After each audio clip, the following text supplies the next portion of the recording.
حضرت بابا فریدالدین مسعود گنج شکر بابا صاحب رحمتullah علیہ فرماتے ہیں کہ ایک نیک نوجوان تھا، دن کو روزہ رکھتا، رات کو نماز پڑھتا، پر اللہ سے ڈرتا پھر بھی بہت ہی زیادہ تھا، بڑا ہی ڈرتا تھا۔ موت کا وقت آیا تو ماں ہی تھی بس اس کی، تو ماں سے کہنے لگا اماں میری ماں ہے، میرے ساتھ 3 وعدے تو کر۔ اس نے کہا پتر تو بتا، آخری ہج کی لے رہا ہے اور اس غریبنی ماں سے تو وعدہ لے رہا ہے، بتا کیا وعدہ۔ عرض کرنے لگا اماں جب میں مر جاؤں نا تو میرے گلے میں رسی ڈال کے تو مجھے گھمانا گھر کے صحن میں، اور لوگوں کو کہنا جو رب کی نافرمانی کرے اس کا یہی حال ہوتا ہے۔ یہ اعلان کرنا جو اللہ کے نافرمان ہوں ان کا یہی اشر کیا جانا چاہیے۔ اور اماں پھر دوسرا وعدہ کر،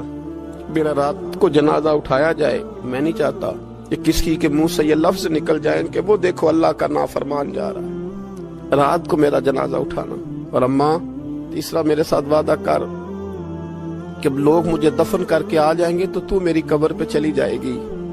عمل میرے پاس کوئی نہیں، پر مجھے لگتا ہے ماں کے قدموں کی برکت سے عرش کا مالک بھی رحم فرمائے گا، اماں تو وعدہ کر۔ بابا صاحب رحمتullah علیہ فرمانے لگے کہ ماں بوڑھی ماں نے وعدہ کر لیا، کہا بیٹے ٹھیک ہے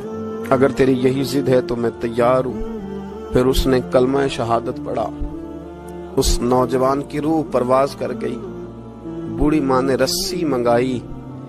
تو ولی من خاف مقام ربہ جنتان، جو ڈر جائے، اس نے تو کہا تھا نا کہ رسی ڈال کے گھمانا اور کہنا یہ اللہ کا نافرمان ہے، اس کا یہی اشر ہونا چاہیے تھا۔ لیکن جب ماں گلے میں رسی ڈالنے لگی تو گھر کے ہر کونے سے آواز آنے لگی خبردار یہ رب کا دوست ہے، اللہ کے دوستوں کے ساتھ اس طرح کا معاملہ نہ کیا جائے، اسے چھوڑ دیا جائے۔ اور کہا تمہیں کچھ بھی اور کرنے کی ضرورت نہیں ہے، یہ تو رب کا دوست ہے اور رب کی بارگاہ میں حاضر ہو گیا۔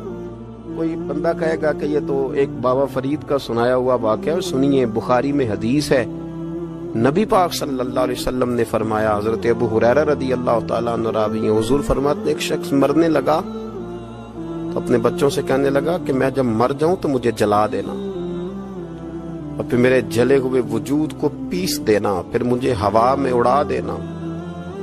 پتر مجھے اڑا دینا، مجھے بڑا ڈر لگتا ہے، اگر رب نے مجھ سے حساب پوچھا تو میں قابل نہیں ہوں، اڑا دینا مجھے ہواؤں میں، اگر اس نے مجھ سے حساب لیا تو بڑا سخت حساب لے گا۔ حضور فرماتے ہیں بخاری میں موجود ہے، اس کے بچوں نے اسی طرح کیا، اس کے مرنے کے بعد اسے جلایا، ہوا میں اڑا دیا۔ اللہ کے محبوب فرماتے ہیں رب کریم نے حکم دیا زمین کو کہ اس کے ذرات کو جمع کرو، زمین نے ذرے جمع کیے، خدا نے حکم دیا تو اس کا وجود پھر سے اسی شکل میں آیا، تو رب کریم نے فرمایا یہ جو تو نے وصیت کی تو کیوں کی؟ اللہ جانتا ہے کہ نہیں جانتا؟ یہ کی تو کیوں کی؟ تو وہ پڑا کہنے لگا اللہ میرے اندر تو طاقت نہیں تھی تیرے سامنے کھڑا ہو کے حساب دے سکوں، تجھے منانے کے لیے تیرے خوف سے ڈر گیا، میں ڈر گیا۔ اگرچہ ہمارے بزرگوں نے لکھا ہے کہ آج یہ وصیت کرنا، اس رنگ میں یہ طرز اختیار کرنا درست نہیں، لیکن آپ غور فرمائیے کہ نبی پاک علیہ السلام فرماتے ہیں جب اس نے کہا نا اللہ تجھ سے ڈر کے یہ کیا، تو رب کریم نے فرمایا جا پھر میں نے تیری مغفرت کر دی،